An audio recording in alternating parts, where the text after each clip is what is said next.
a shame. When did we start losing and stop giving? I remember I gave it time, all of my time.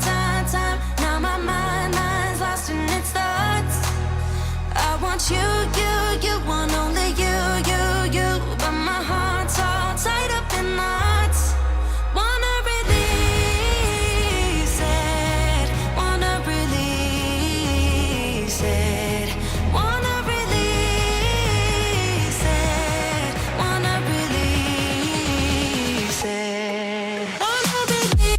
wanna release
it, wanna release it, wanna release it.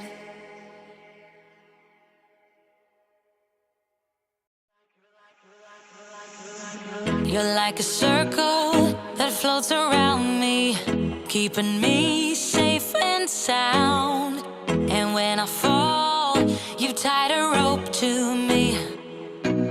You're blessing me every day.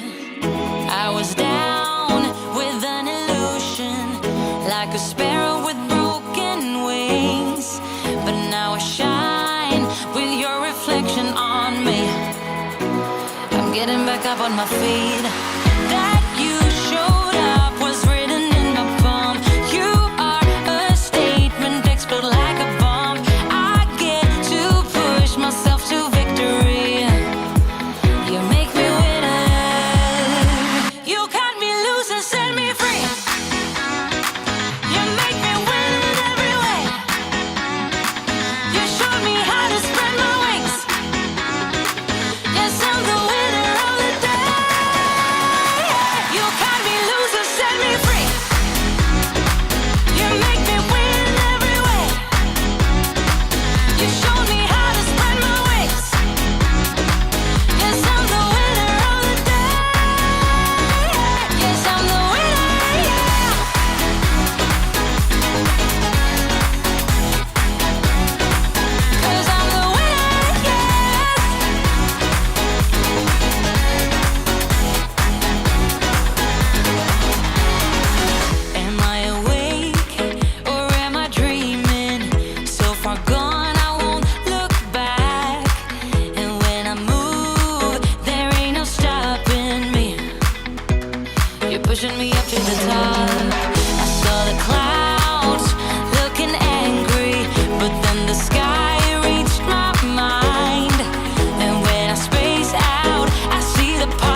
Why'd you have to go and drive me so crazy? Now I'm feeling lost without you, and I just can't be without you, baby. Want you all night long, want you all night long. Tell me, why'd you have to go and drive me so crazy? Now I'm feeling lost without you, and I just can't be without you, baby. Want you all night long, want you all night long, want you all night, want you all night, want you all night, want you all night, want you all night, want you all night, want you all night, want you all night, want you all night, want you all night, want you all night, want you all night. Tell me, why'd you have to go and drive me so crazy? Now I'm feeling lost without you, and I just can't be without you, baby. Want you all night long, want you all night long.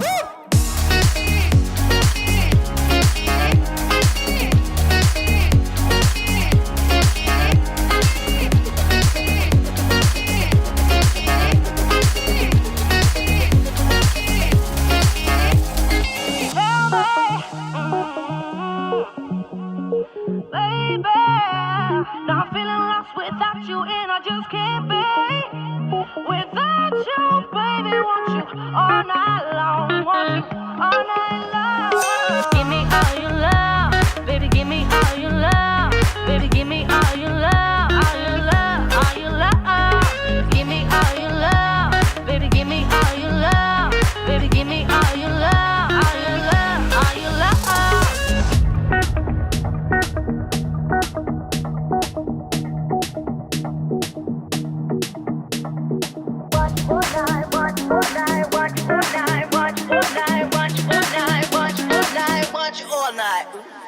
Tell me, why'd you have to go and drive me so crazy?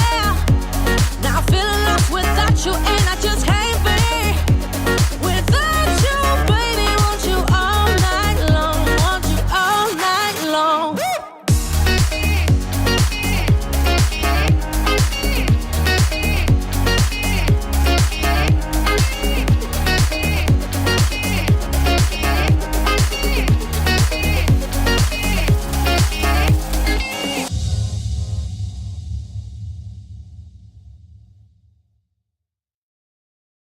Life goes up and it goes down. I know my mom taught me that. I figured why we fool around so little, and we keep track of time, being so serious. Idiots thinking it will matter, keep me company downtown before the clock runs out.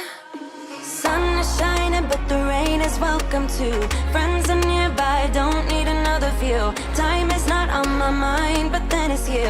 Oh, I love it when the love comes around, and then I remember all things must pass.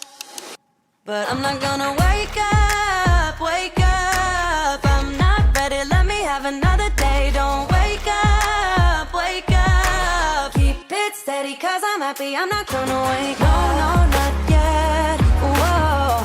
No, not yet, whoa. No, no, not yet, whoa.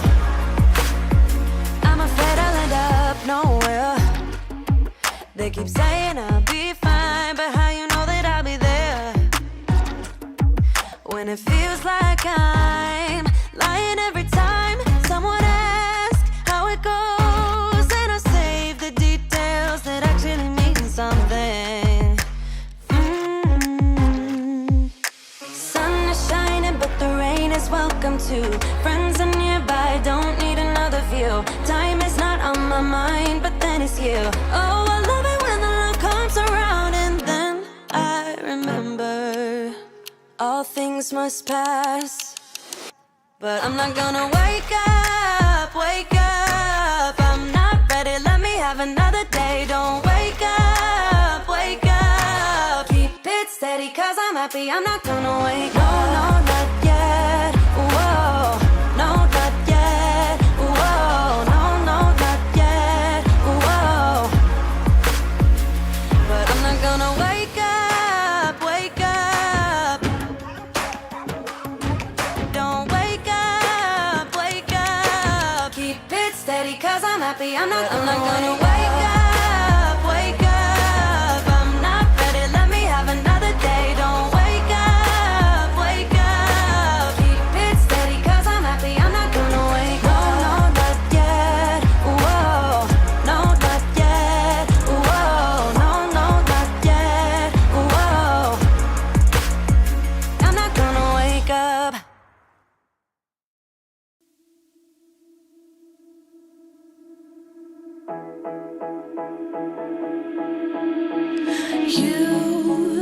You've been hiding in the shadows way too long. You always thought that you were weak, but babe, you're wrong. Yeah, you better step into the light, just give it a try. Think that it's time you let that spark out. You've been hiding in the shadows way too long. And who cares if you might mess it up? You're stronger than the others think. And who cares if you might mess it up? Go ahead and shine, darling. Go ahead and shine, my dear. Cause who cares if you might mess it up? Just shine. You shouldn't doubt yourself cause you're a work of art. You should know that you are perfect with those flaws. Yeah, you better step into the light, just give it a try. Know that it's time you let that spark out. You've been hiding in the shadows way too long. And who cares if you might mess it up? You're stronger than the others think. And who cares if you might mess it up?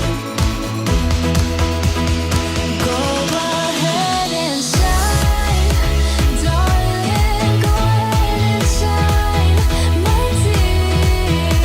Cause who cares if you might mess it up? Just shine, shine, darling. Go ahead and shine, my dear. Cause who cares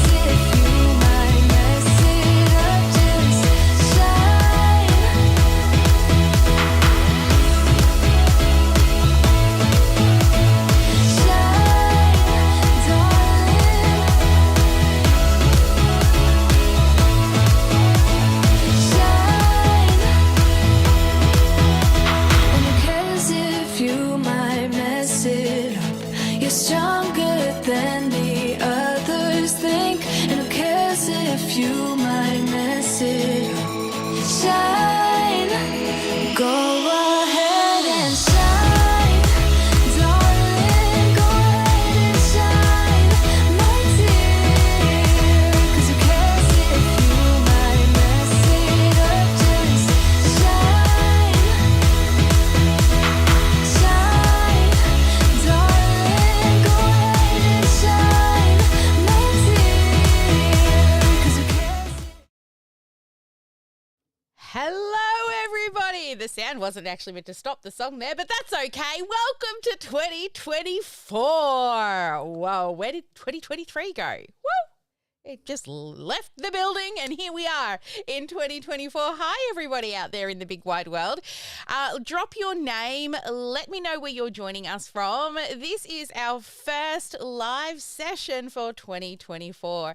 If we have not yet met, I'm Sally Sparks Cousins. I'm the founder of the Sparkle Class Academy and the creator of the Freedom Funnel Formula. But honestly, I'm just a tech nerd. I love to geek out on all the automation and look at sexy numbers.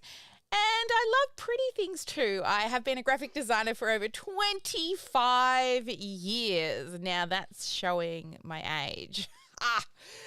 All right, how is everybody? I hope you've all had a really, some of you may be hungover because it is actually New Year's Day where you are. It's getting into the afternoon, but it depends how big of a day you had out there on New Year's Eve. Here in Australia, we're already on the second day of the year. It is January 2nd. We're in the future, and your future looks bright. So as we head into 2024, I really wanted to kick off the first live with talking to you about our goals, right? We are all trying to set our goals or do New Year's resolutions, correct? Put your hand up. Let me know. Is that you? Have you set your New Year's resolutions yet? Have you done your goal planning yet? Have you set your strategic plan for the year? Yes or no? Come on, let's be honest. If you're following me, it's because you're a business owner and you're a coach, or you just teach people things, right? You share your knowledge with the world. And that's truly probably what you feel that you've been put on this earth to do, is to help people. However, without really good achievable goals for this coming year, you're really just going to be running a hobby-based business and not putting your business owner's hat on. It's not easy to be the entrepreneur and the business owner. The easy thing is to work for somebody else and get a regular paycheck. And if you are a business owner, well, you've got to do business owner things as well as the stuff that you love, which is teaching people stuff, right? Helping them, inspiring them. But to really grow a scalable, sustainable business, goals are super, super important, right? So come on, tell me honestly, have you done your goals for this year? Now, people often fail to actually set achievable goals due to several reasons. So the first one would be a lack of realistic expectations. So when you set your goals, they can be too ambitious for the year and unrealistic when you take into account maybe your current resources, your abilities, your time constraints that you might have. And this can really lead to disappointment at the end of the year when you don't hit those goals. And I have to say, as a visionary myself, I'm one for setting unrealistic goals, really huge goals, because I prefer to shoot for the stars and miss and then shoot higher next time. But most people aren't like me. Okay, you want to hit those goals. You want to tick those boxes. So rather than leading to disappointment, set realistic goals, at least for the year that you're going to hit. Now, your 10-year goal, that could be outrageously big, right? But you want to actually hit those goals. Now, we just did our annual team retreat at the end of December, and our 1-year goals, we weren't great at hitting everything. But surprisingly, a lot of our 3-year goals we hit. I was like blown away with how well we did with our 3-year goals, but our 1-year goals weren't as great because, again, super huge goals that we set and not as realistic. Now, I'm very fortunate this year. We now have an operations manager on the team who's going to whip me into shape, Christy, and actually make sure that we set more realistic goals this year so we can celebrate those. Now, another reason why people could potentially fail at achieving those goals is planning. Right? Achieving goals actually requires careful planning. So you need to set clear intentions, have manageable steps that you want to go through to achieve each of the goals. And, without that detailed plan, you may lose direction, or you could become really overwhelmed with all of the things and then procrastinate. Who's a procrastinator, right? Easier to procrastinate. I've got a few hands up in the VIP room.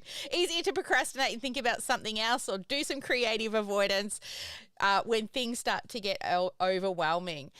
And that can take me to my third reason why people tend to not achieve goals is insufficient knowledge, and skills. So sometimes when you set your goals without having the necessary skills, knowledge to achieve them, and a lack of preparation, it can actually lead to really early setbacks, which again can cause you to get discouraged and think, and start again, creative avoidance, self-doubt, all of those horrible things. The fifth reason, I think I'm up to number 5. What did I got? 1, 2, 3, 4. This is fourth. The fourth reason why people tend to fail when it comes to setting achievable goals is poor time management. Now, effective goal setting actually requires really, really good time management skills. So overestimating your time availability is very, very common. You see, we tend to set goals, like really big goals, in a very short amount of time, and we don't allocate enough time to actually achieve the goals. And this is where, your daily and weekly and even monthly goals, we can tend to overestimate what we think we can do in a short amount of time, but then we underestimate what we can do in a larger amount of time, which definitely proved true when we looked at our 1-year goals versus our 3-year goals. Like, hit those 3-year goals within a year, but our 1-year goals weren't as successful. Also, number 6 is a lack of commitment and motivation. Who gets all super excited and jazzed? It's the beginning of 2024 at the time of this recording. Here in Australia, it's the 2nd of January. In America, it's the 1st of January. And at the moment, you're like, new year, I'm going to do better. I'm going to stay committed. I'm going to stay motivated, because it really is crucial to achieving those goals. But a lot of people start to lose interest as the year progresses. You get distracted by shiny things and you want to chase those, and you find other tasks and use those as an excuse that take you off of the goal path, which can really lead to failing, and you forget what your initial objectives are. So this is also why it will take you to the next reason, which is inadequate tracking and evaluation. When you're not tracking those sexy numbers, right? Having something smart, if you're not regularly tracking your progress, evaluating it so that you're essentially heading towards your goals, without this, it's going to be really difficult to know if you are on the right path and whether or not you need to actually make adjustments along the way. So even though you might be setting your goals for 2024, you need to reevaluate those goals in every quarter, right? We do a reevaluation every quarter because things happen. It could be something in economics. It could be something's happened globally in the world that affects where we're heading. Maybe there's a shift in technology or focus. There are so many things, such as my next one, external factors that can affect your goals. So there sometimes are extenuating circumstances that can sometimes affect your goals, but it's beyond your control. And it can interfere with you actually achieving your goals, such as, like I said, the economic environment might change. Or maybe it's a personal life event. Now, last year, I lost my mum and I lost my love of my business. Actually, I just lost love, really. I felt like I was very lonely, and that life experience actually stopped me and my momentum in my business, because I just wanted to sit around and veg and make excuses. And, we postponed launches. And then, I even questioned whether or not I wanted to even continue in the sparkle world. But once I got to the other side of this, and it's taken a long time, it was August, and I really only feel like I'm just starting to come out on the other side of that now. I'm asking myself the question, like, if I had given up, I'd be kicking myself in 12 months' time after growing this business for 6 years and then just throwing it away, which is totally what I was thinking to do. Now, maybe it's also health issues that also might affect you as well. But I mean, personally, I've struggled with a lot of health problems, and that's a story for another day. But even when I'm really not well, I find work a distraction. It's not really work when you love it. And even if I am stuck, literally, I was stuck in a hospital bed for 4 months, I still worked because there's a laptop. Wasn't allowed to move, but I could move my little tippy-tap fingers, right? I could keep going. So if you want it bad enough, sometimes you can make it happen. Now, the final thing, and this is what a lot of people have, is a fear of failure. Raise your hand. Do you feel like, what if I set these goals and I fail? Sometimes it's easier not to try, because if you fail, then and also if you put it out there to the big wide world and you don't do it, it feels even heavier, like you're a lot more judged. So fear of failing can prevent so many people from actually setting goals in the first place, right? Let's just kind of wing it and see how we go. Because hey, if I don't hit it, if I don't have anything to hit, then that makes life easier, right? But it doesn't make for a sustainable business. Put your business owner's hat on, okay? I'm sure you love teaching and helping, but put your business owner's hat on. So understanding that these challenges that we all face when it comes to setting realistic goals is very common, okay? But it's in the knowing. It's knowing the things that can hold us back, that if we find ourselves in any of these situations, we can take a step back, right? Be a little mindful, step outside ourselves and say, hey, is there something preventing me from achieving them? Have I set unrealistic goals? Am I getting distracted by the shiny things because it's more fun? And I want you to start to think about strategies that you can take to overcome them. If you find yourself with a lack of commitment and motivation, what can you do to get yourself recommitted? If you're suffering from poor time management, you're like, the day tends to go, not just one day where you've had a bad day and you feel like you've been really busy but you haven't gotten anywhere. Those days happen. But when those days turn into weeks, then you've got a poor time management problem and you can find a way to overcome it.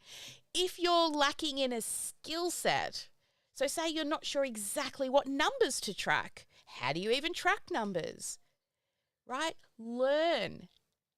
Find a coach. Find someone who actually has done what you want to achieve and learn from them. But also set them and make them realistic. And that's really what we're talking about today, having realistic goals, because at the end of 12 months, I want you to actually tick the box and tick as many of those 12-month goals as possible. So what I wanted to do as well today is... Sarah's eyes nearly popped out of her head. I wanted to talk to you about how we set achievable goals here inside of the Sparkle World. So every year we do twice a year we do a large team retreat, but we're going to be doing little quarterly reviews as well to reset our goals, but also to reset the team, to make sure we're all on the same page and we're all rowing in the same direction. Now, sure, you're probably thinking, yeah, but you've got a team, Sally. Oh, that makes life easier. What I'm about to share with you is something I did even when it was just me. I pretended I was the team. And when I said us, I meant me and the bird and the dogs. Okay? So when you are setting these, I live by a book called Traction. Now, it's actually part of the EOS system, which is the Entrepreneurial Operating System. It's a book by Gino Wickman. Put it on your read list, okay? Must read list. It is so important that you have a system, because if you don't have the skills and knowledge, then find somebody who has. You know what I mean. Find somebody who's done it and model success. And that's what I've done inside the Sparkle world. So in regards to running my business, setting my goals, tracking my numbers, I use the EOS system. And specifically when we do our team retreat, I use Traction. And to manage my money, I use another book, which is called Profit First, and I'll do another episode on that one for you later. But they're my two major books that I follow when it comes to running the Sparkle world.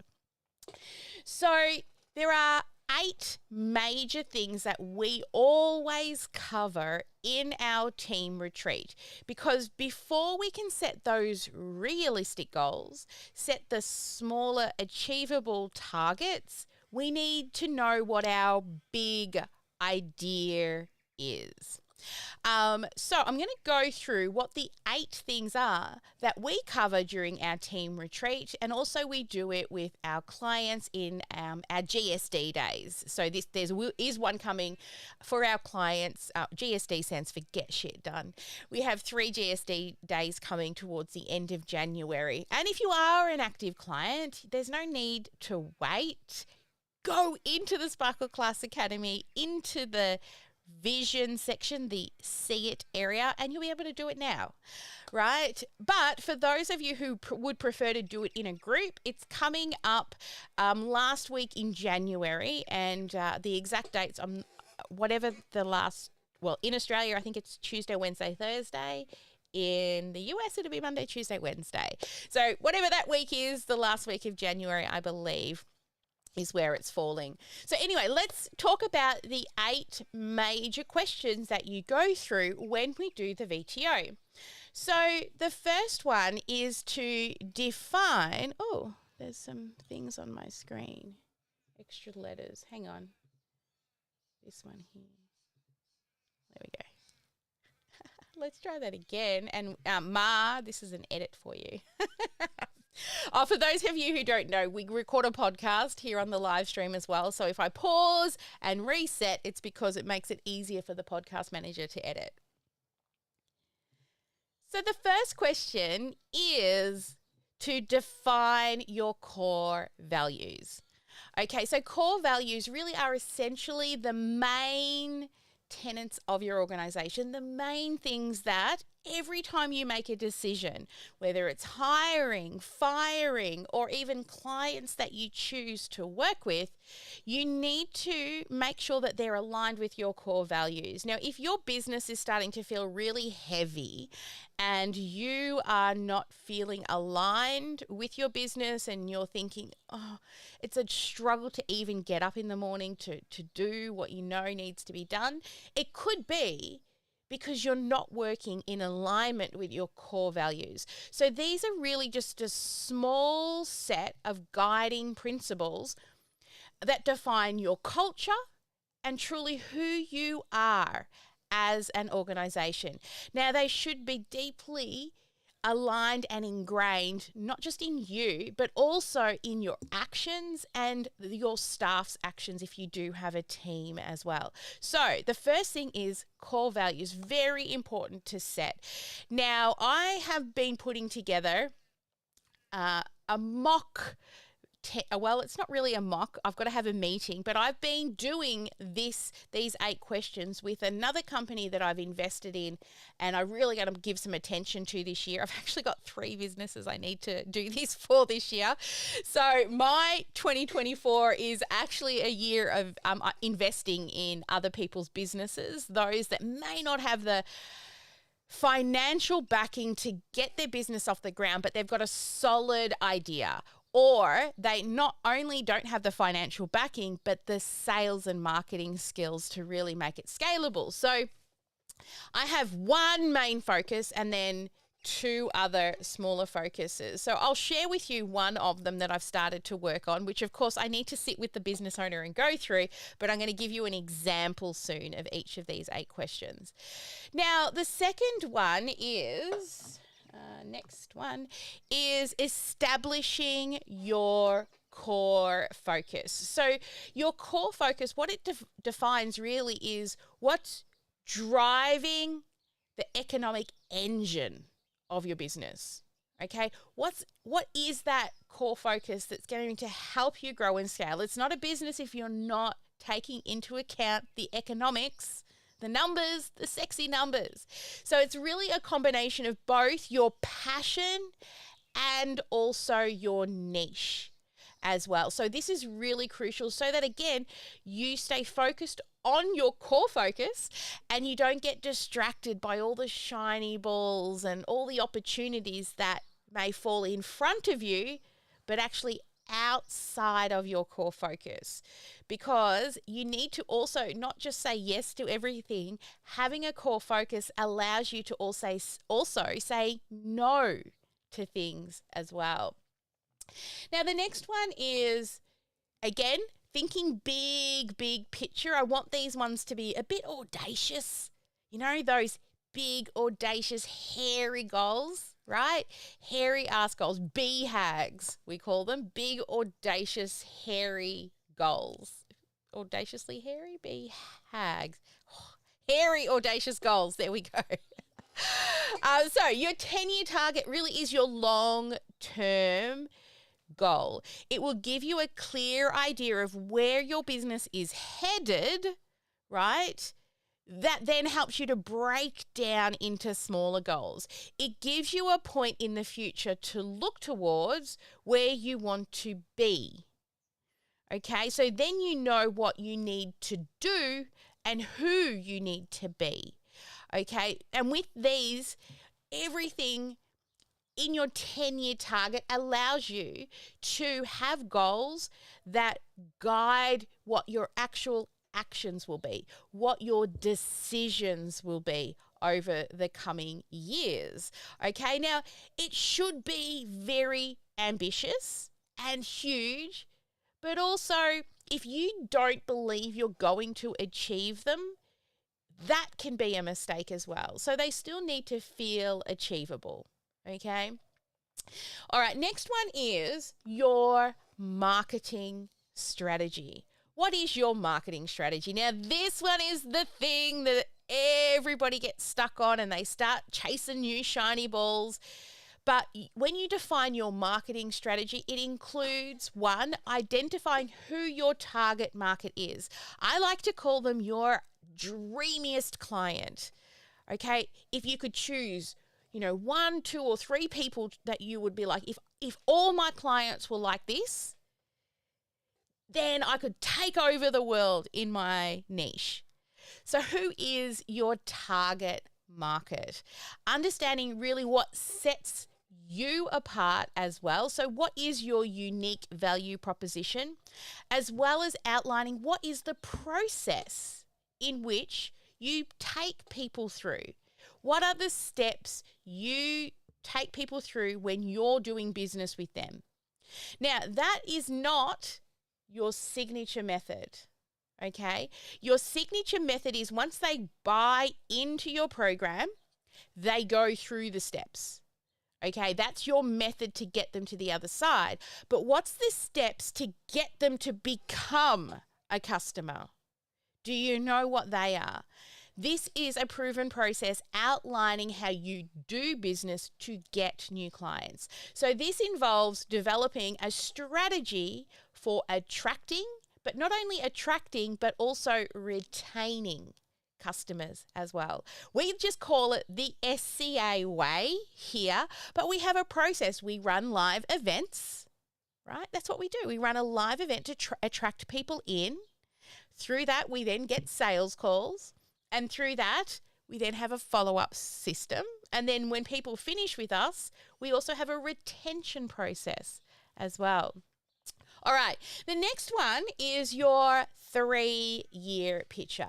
Now, this is a more immediate milestone. It is something that's closer than the 10-year. Pretty obvious, right? Now, it's a really clear image of what your business will look like in 3 years' time. So it can include things like specific revenue targets that you want to achieve, but not just revenue. Don't forget profit. Okay, there's a cost involved in running a business, and after costs, what's the profit that you're looking for. You know, we tend to goal for around 30% profit. Also, are you going to have staff?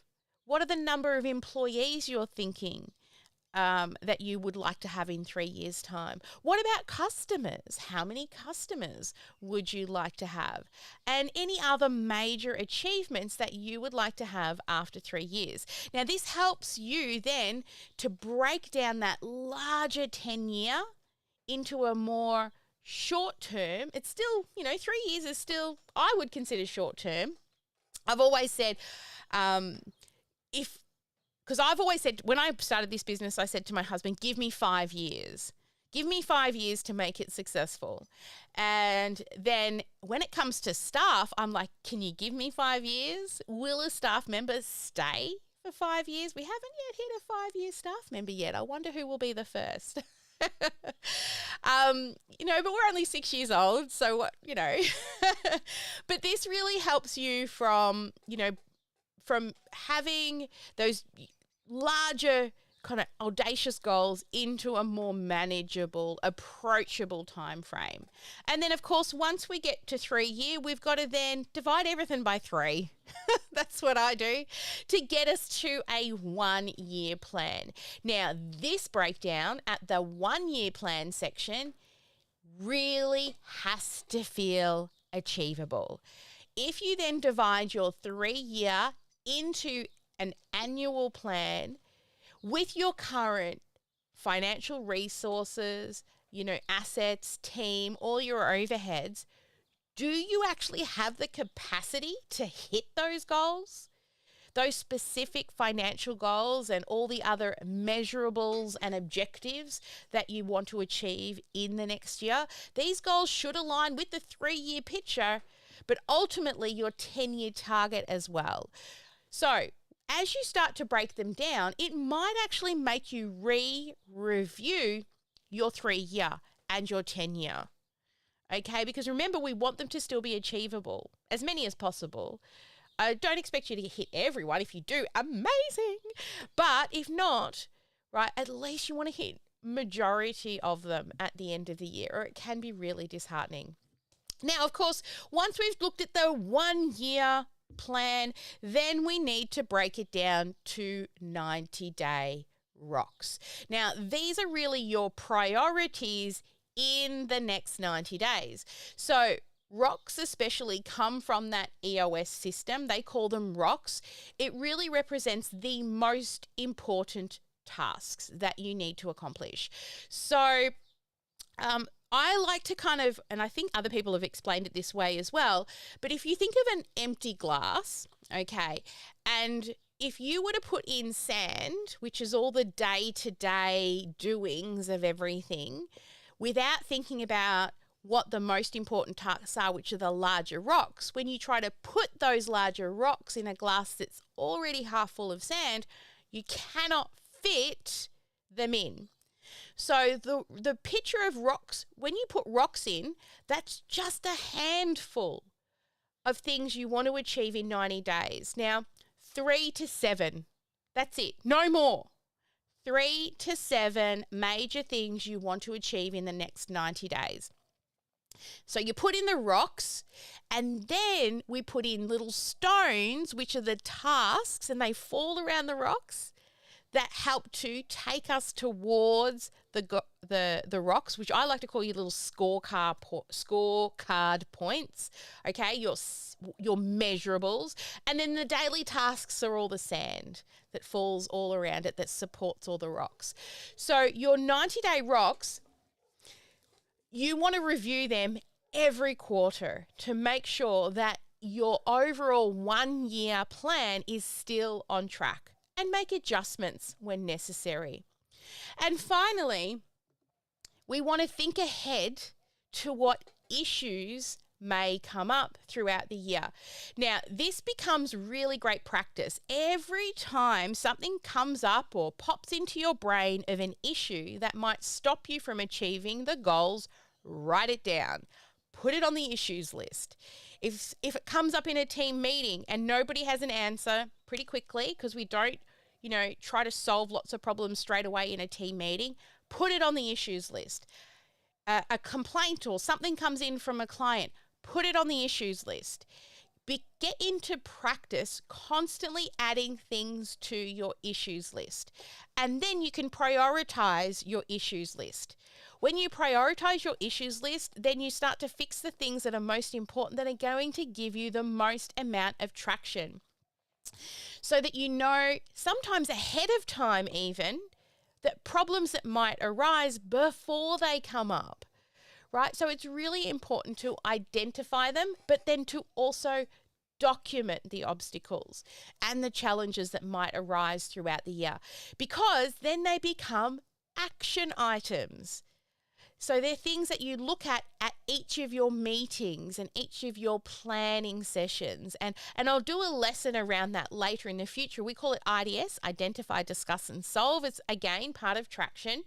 But get into a really good practice of when things come up, you know it's an issue, stick it on the list, right? Every time an issue comes up, put it on the list, put it on the list, put it on the list. Okay, so by systematically breaking down this vision component really into these 9 major things, so as we just to quickly recap, which was defining your core values, establishing your core focus, identifying your 10-year target and your marketing strategy, your 3-year picture, 1-year plan, and your 90-day rocks, and of course your issues list is what's going to help you to achieve your goals, to stay focused on your business.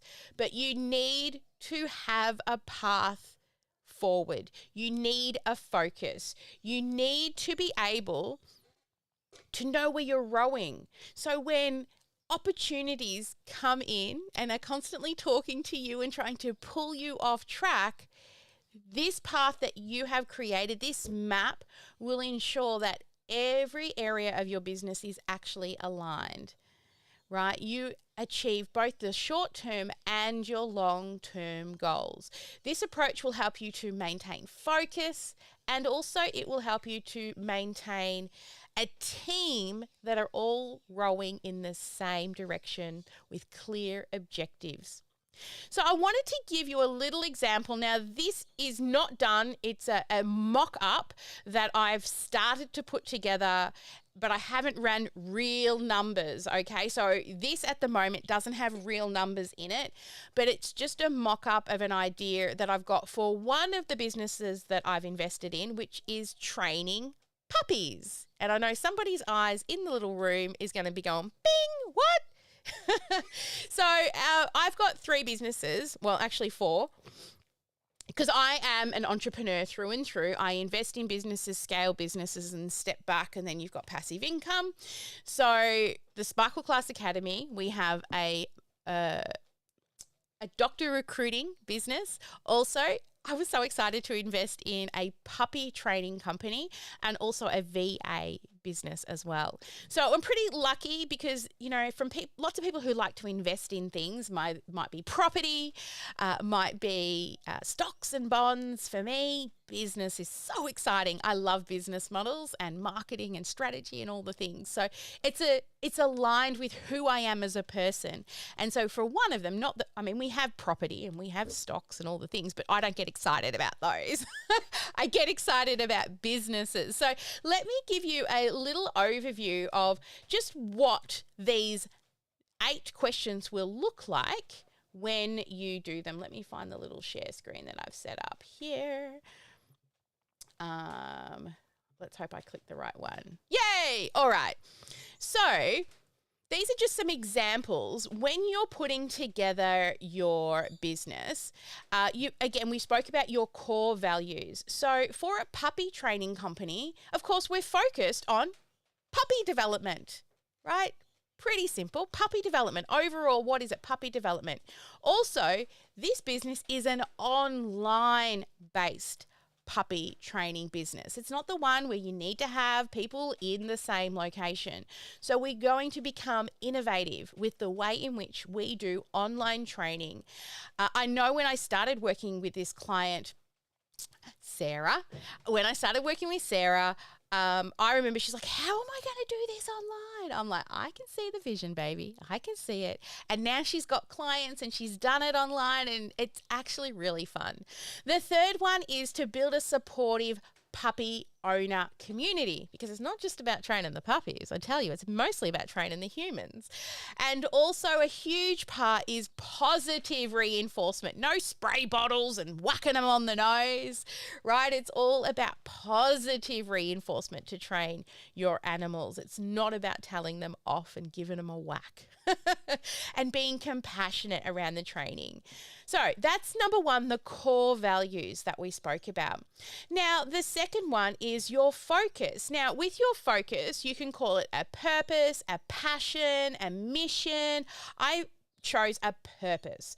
Now, it's to provide an engaged but effective virtual training session specifically for puppies and helping owners navigate the unique challenges of puppyhood.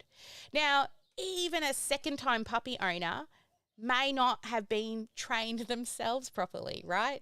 And every dog has a different personality. So I thought that, looking at the puppyhood, that stage between new puppy to teenage kind of years, it's very important to have the right techniques. Now, the niche, of course, is a puppy training session. So people who are happy to learn virtually online.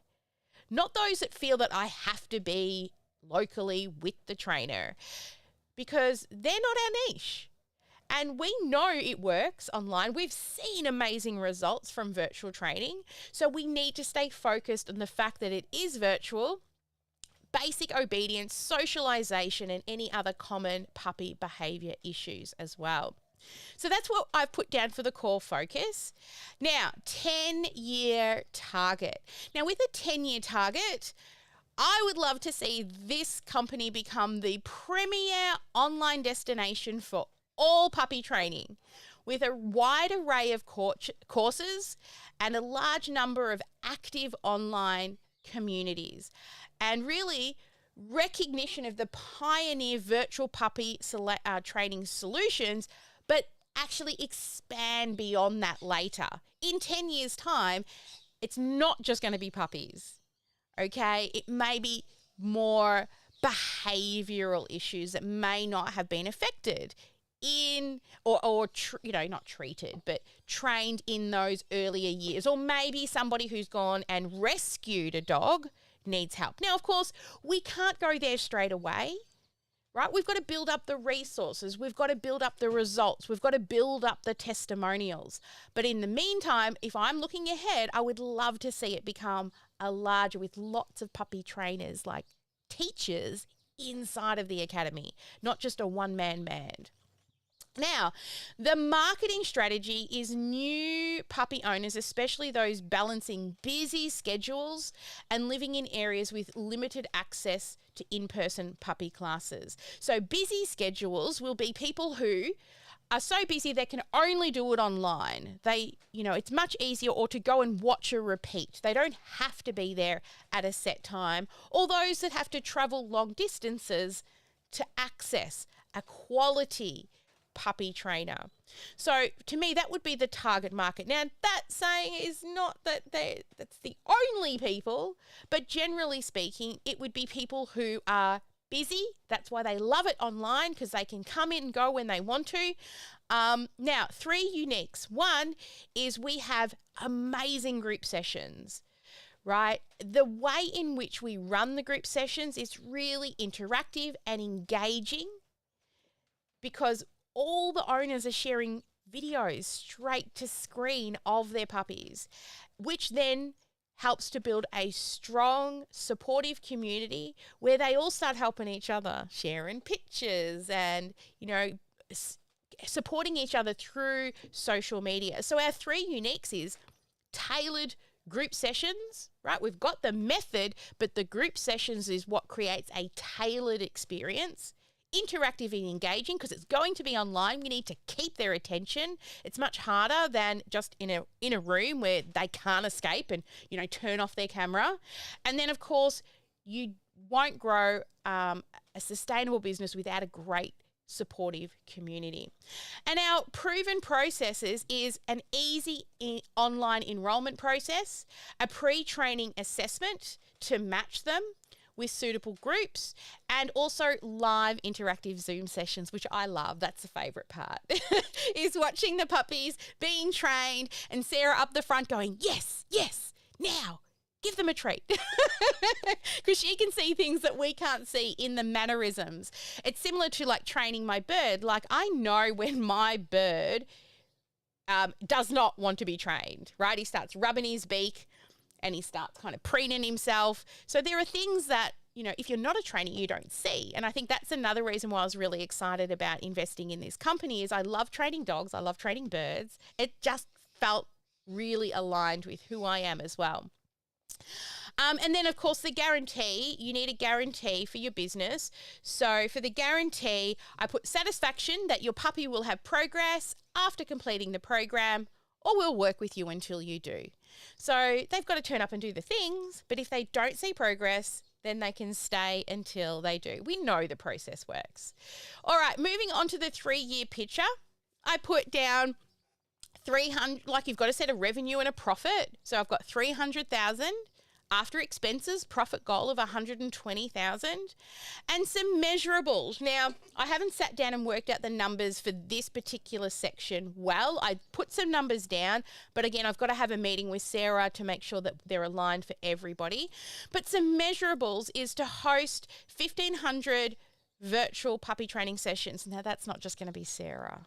Sarah is not going to run them by herself, all right? There's going to be a team by then, okay, of other trainers or potentially owners that have come through, fell in love with the training and now want to help. I recently joined a bird training membership program, and all of the people teaching inside of the bird training program actually went through the program first. And now she's got about 8 trainers that are supporting people going through the training because they've done it with their bird and now they want to help do it with the other people's. Develop an online membership area with additional resources. So once they get through the program, how do we have retention? How do we get them to stay? Then to launch specialized courses. So for different puppy breeds, for example, or advanced training, you know, training a little Chihuahua versus a Doberman or one of those bull mastiffs, very different. Right? Different personality types, right? Sarah's in here nodding, yes, definitely. So that's a later thing. It's not what we're doing now, but it's a later thing in 3 years' time. And then, of course, establish partnerships. I love joint venture partnerships with pet stores, breeders, vet surgeries, veterinary surgeries. So these types of things. So these are measurable goals as well. So then I broke it down into 1 year. Now, for 1 year, I'm looking at this because now this is why I wanted you to see sometimes you may do a 3-year goal and a 10-year goal, and then you've got to reassess your 1-year plan. So first off, 150,000 with a $60,000 profit, but it says conduct 500 virtual training sessions. So if I'm looking here at 1,500 and I divide it by 3 from the 3-year goal, it brings me to 500. Now there's only 52 weeks in a year. Unless we get some staff this year, I don't think that's going to be achievable. So now it's going to make me reassess the 3-year goal. Maybe the 3-year goal is still larger, but rather than just dividing by 3, we need to set it to maybe 50, right? So that's 1 a week, virtual training sessions. Now, I know Sarah actually goes live every week, so there's 52 already. But then, of course, I got to sit with her and double check that she's happy with this. But to grow an online community of 3,000 puppy owners. Now, I know from this one, I looked at from one live event, we had around 300 people. And it was a small investment to get 300, I think it was 370 people in.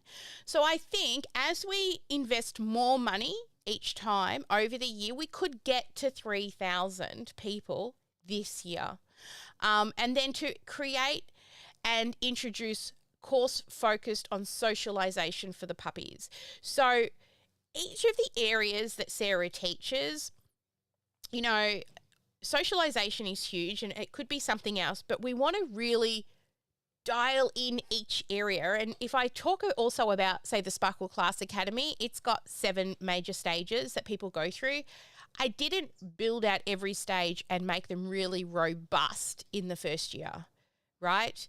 As I keep making them better, I keep updating them and iterating the program, and that's what I see with the puppy program as well. But what are the biggest challenges people face? And let's hone in on that one first so that we get the best results. Now, it may not be socialization. I know a lot of people have problems with biting.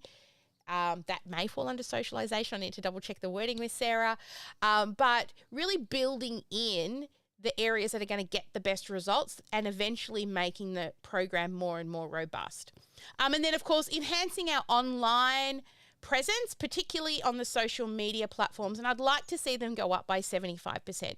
So between now and the end of the year. Now, we have to then break that down into achievable 90-day rocks. Now, you only need 3 to 7, no more. And then all of your numbers help for your scorecard, so your weekly goals all come back to your 90-day rocks. So develop and launch targeted marketing campaign focusing on unique needs of a new puppy owner. We've pretty much got that down. However, we have, because I now, for her, I manage, or I'm the MC, and I also manage show flow, so all the pretty pictures that come up on the screen. I need to get better at that side, and Sarah needs to work on the invitation and, you know, having that seamless and smooth and that as well. And create curriculum for a new puppy socialization course. So maybe we could have one section and then pull it out and sell it a smaller area within 90 days, for example. So, or it could be the biting one. So that people come in, they get a little taster, but how do we fix the bigger thing of training a puppy? Well, let's buy all of the steps. So anyway, that was an idea again. I need a meeting with Sarah to confirm. And then maybe set up an affiliation program. Let's approach in 90 days some pet stores, some breeders. There are so many of them out there. And wouldn't they love a little piece of the pie to refer brand every time they sell a new puppy? And here's a coupon code for a puppy training program. How cool would that be? And then we're getting referrals from them. So there's some 90-day rocks that I came up with. And then an issues list. What are some things that could potentially go wrong this year? So 1, virtual sessions. People are not engaged and focused. So we'll brainstorm this out a little more. It's not about solving the issue when you create the issue list. It's just about putting the issue on the list. Solving comes later, okay, in your meetings and your planning. Expanding the content of the library with specific training resources. So if we come across a problem or we see a repeating pattern coming up, then we are fixing that by running a live training session to add content to the program. And then to streamline the enrollment, assessment, and I should say retention process of the client. So probably retention on the back end. We've built in a membership program on the back end of the program already, but how can we systematize and streamline that a little bit more? And there's a few other things that I wanted to talk to Sarah about. But that's what I've come up with, is a basic rundown of me sitting there, and then I was hoping to speed up the process when I sit with Sarah. I'm going to be doing exactly the same thing with the VA agency, and I will also be doing it with the doctor recruiting business as well.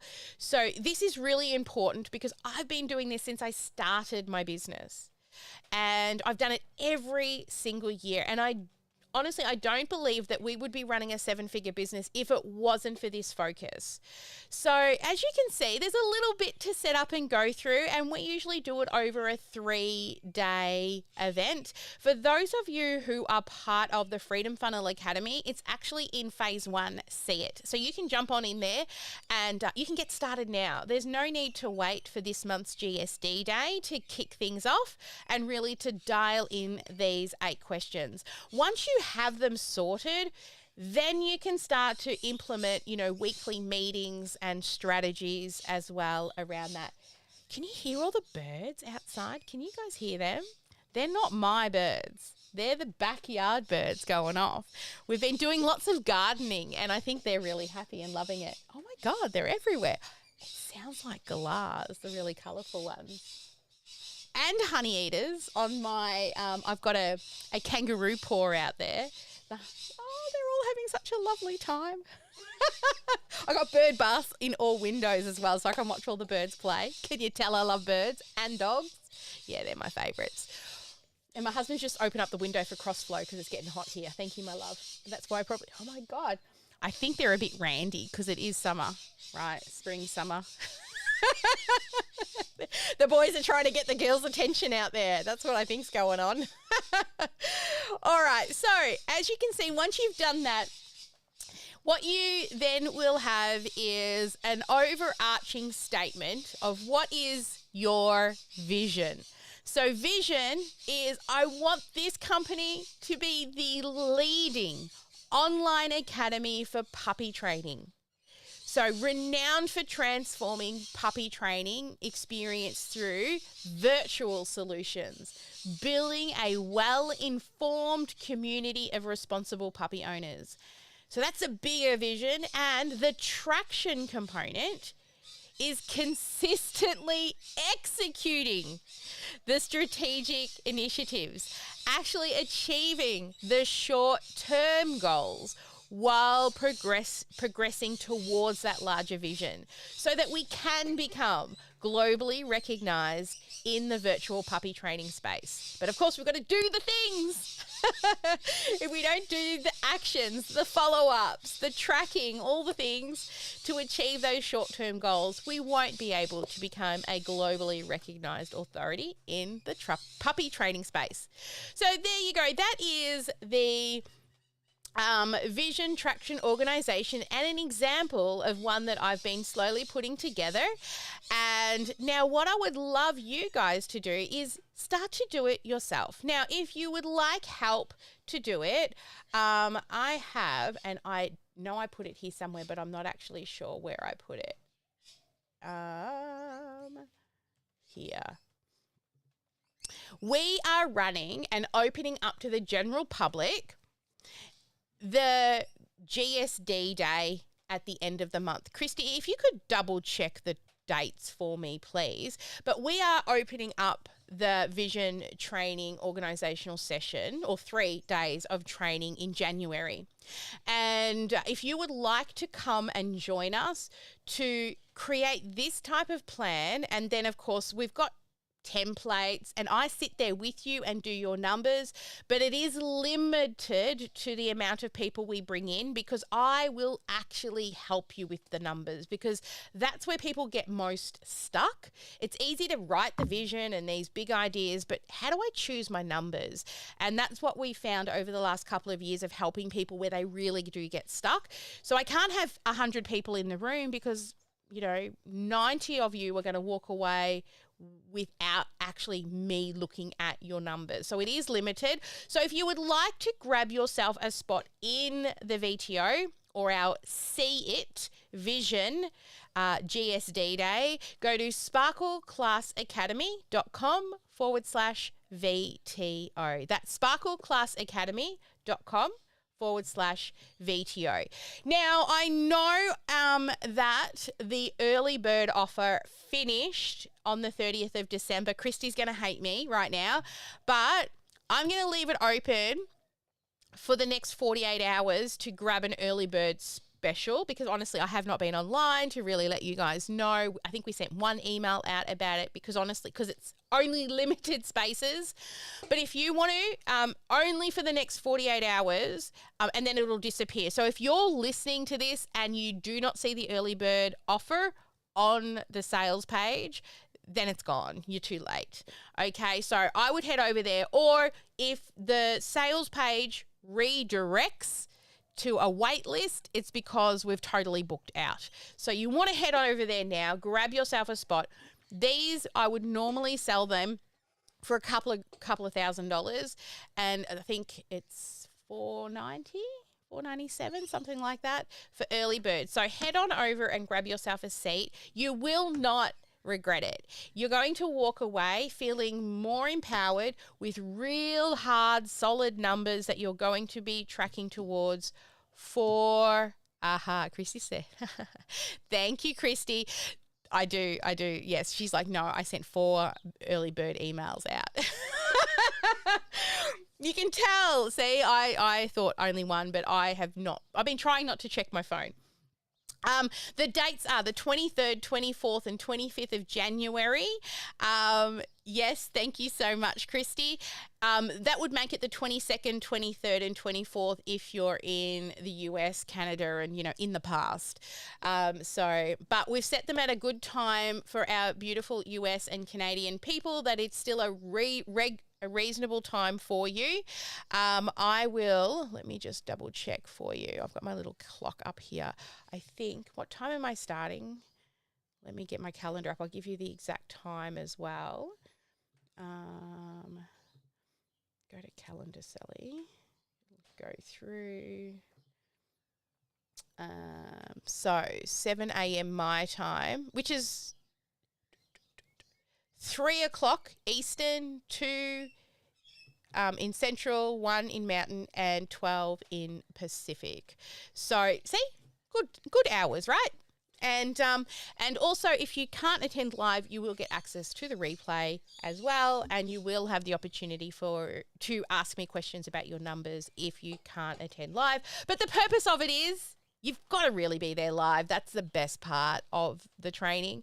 But if you're not, many of our clients do it on replay. You don't have to be there live, but if you do register for the VTO, then I will guarantee that you get a chance to have me review your marketing strategy and your numbers, which I know is always the hardest thing.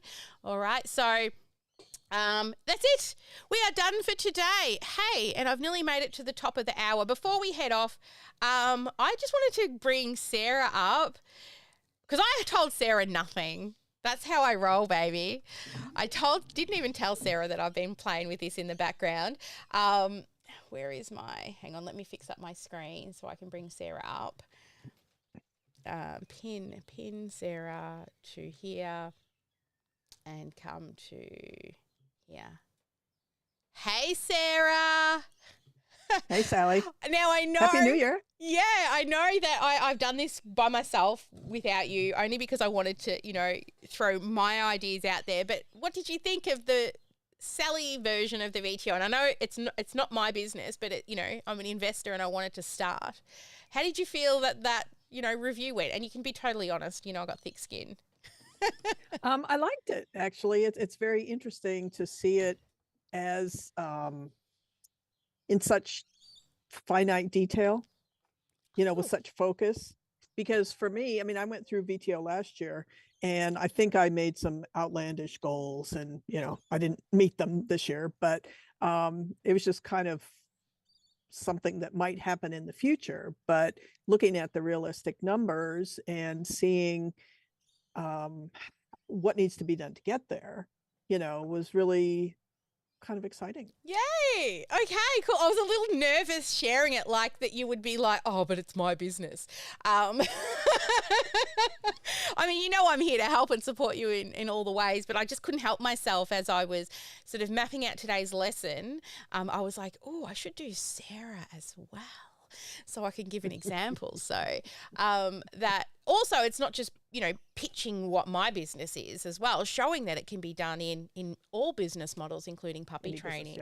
Yeah. So I'm excited to dive into that more with you. And you did, like you said, you did VTO last year. How did you find VTO last year for your first VTO on your business? I really liked it. Having the process to go through really forces you to focus on your business and to really think about what you want to do and how you're going to get there. Yeah. We can say, yeah, we can set goals or we can set a budget, but oftentimes those are just a guess. But by focusing on the VTO, you're looking at all aspects of your business. So you're looking at the type of client that you want to work with. You're looking at how you can grow your business and what goals you need to reach to be able to do that. And I just like it. It's a very methodical approach. Yeah. And how you said you didn't hit all of the goals this year, I think it's very common when you first do it, you're not as clear, and every year it gets easier and clearer. Like I know this year when we redid the VTO, we didn't spend as much time on the values and the core focus and the marketing strategy because we know what it is. Like we've really dialed it in. But in the first few years, we spent a lot of time on that area because we weren't 100% clear. And now it's just like, are we happy? Are we still aligned? Is there any changes? And then we can get to the sexy numbers and the more achievable goals. So, and that kind of takes me into like the other areas of traction as well. So, but honestly, highly recommend those who have not got traction, head out and get it, right? It's like a Bible. Now, there's a whole series of books, and half of those orange ones that you can see back there, that's all the different traction books. And I've got some more, or actually the EOS system books. So the very first one I ever read was Rocket Fuel, which really talks about the two main people in a business, which is the visionary and the integrator.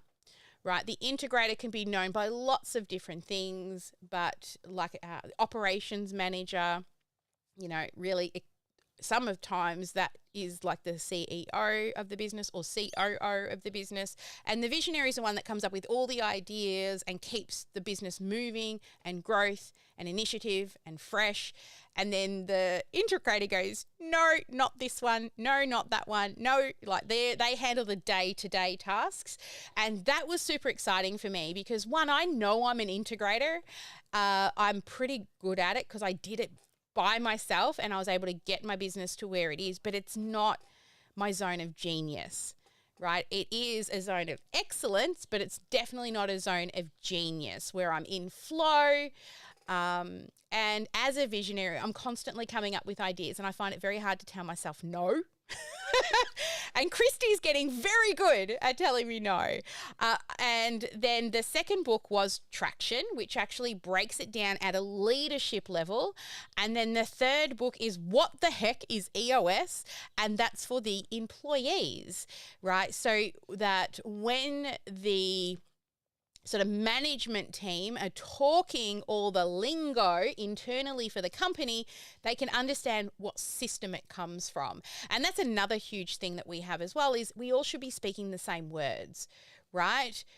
Do we use the word retention or do we use the word upsell or, what are the words? So all the things that we speak about and use, do we use the word opt-in page or landing page or sales page? Or if not, what's the differences between them all? Because so many people call them various things, but internally as an organization, we need to have our verbiage correctly as well.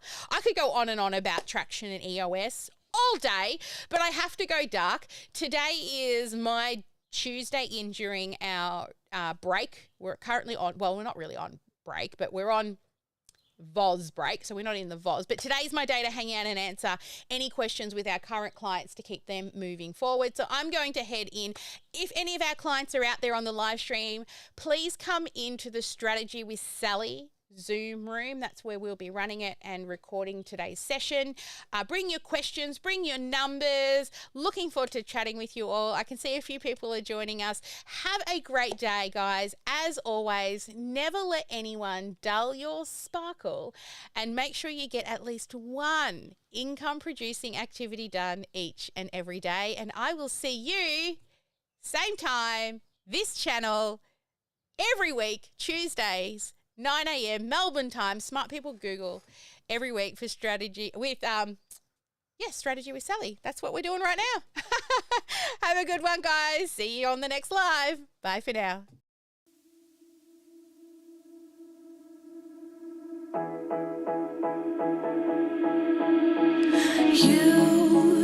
You've been hiding in the shadows way too long. You always thought that you were weak, but babe, you're wrong.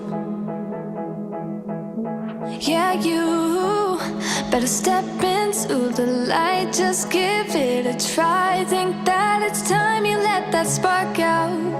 You've been hiding in the shadows way too long. And who cares if